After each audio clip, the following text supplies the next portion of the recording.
ভারত আর পাকিস্তানের মধ্যে একটা যুদ্ধের সংঘাত তৈরি হয়েছে। এখন আপনি কি করবেন?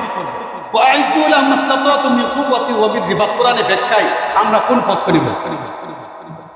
গতকালকে এক জায়গায় মাথার চুল কাটতে গেলাম। সেখানে যাওয়ার পরে আমি কষ্ট দেওয়ার জন্য না, ভিড় তৈরি করার জন্য না, শুধু 4টা উদাহরণ সাক্ষী সহ আমার কাছে আছে। একজন হিন্দু ভাই একজন হিন্দুকে, মানে ওই দোকানে সবাই হিন্দু ছিল।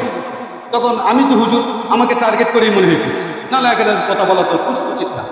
সে বলতেছে যে পাকিস্তানে তো ভারতে পানি ঢাইলে পাকিস্তানে ডুবাই দিছে, পাকিস্তানের সব সৈন্যরা পলাইতেছে। তা আমাকে একটা চেতানো বা আমাকে একটা ডাক দেওয়ার জন্য এই কথাটা বললো। আমি বুঝলাম, কষ্ট পাইলাম। আচ্ছা যাক, আমরা মনে করি আমাদের বাংলাদেশের হিন্দুরা অনেক ভদ্র, এটা আমরা মনে করি।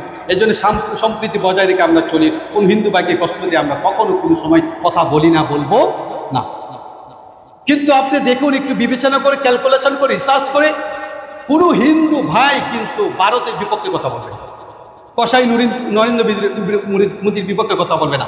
1, 2, 4টা থাকতে পারে, এটা তাদের প্রশংসার দাবিদার।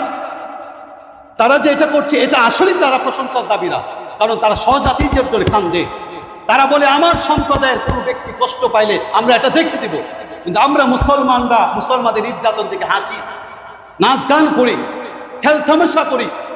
আমরা বলি পাকিস্তানের পক্ষে কথা বললে রাজাকার হয়ে যাবে। পাকিস্তান 3-4 বারের উপরে তারা ওদের পাপের কারণে তারা ক্ষমা চেয়েছে বাংলাদেশের কাছে। ক্ষমা করা কি সুন্নাহ? এই পাকিস্তান এই পরিস্থিতিতে অবশ্যই কোনো মুসলমান, আল্লাহকে সাক্ষী রেখে বলছি, আল্লাহকে কোনো দল বুঝি না, দলমত নির্বিশেষে কোনো মুসলমান যদি ওই কসাই মোদির পক্ষে নেবে, আল্লাহকে সাক্ষী রেখে বলছি, ওই মির্জাফরের পক্ষ, ওই মির্জাফরের দূষর, ওই মির্জাফরের দালাল। কথা বলে ঠিক কিনা? আমি মুসলমান হিসাবে আমার থাকতে হবে পাকিস্তানের পক্ষে। পাকিস্তানের রাষ্ট্রপ্রধানটা খারাপ হতে পারে, মুসলমানরা তো সবাই খারাপ না। আমার রাষ্ট্রপ্রধান খারাপ থাকতে পারে, কিন্তু বাংলাদেশের জনগণ তো সবাই খারাপ না। মুসলমান হিসাবে জাতিগতভাবে আমার মুসলমানদের পক্ষে থাকাটাই একজন মুসলমানের ইমানি দায়িত্ব। সেই হিসাবে কোনো মুসলমান যদি পাকিস্তানের বিপক্ষে কথা বলে, তখন আপনি বুঝবেন এ হচ্ছে ইসলামের চরম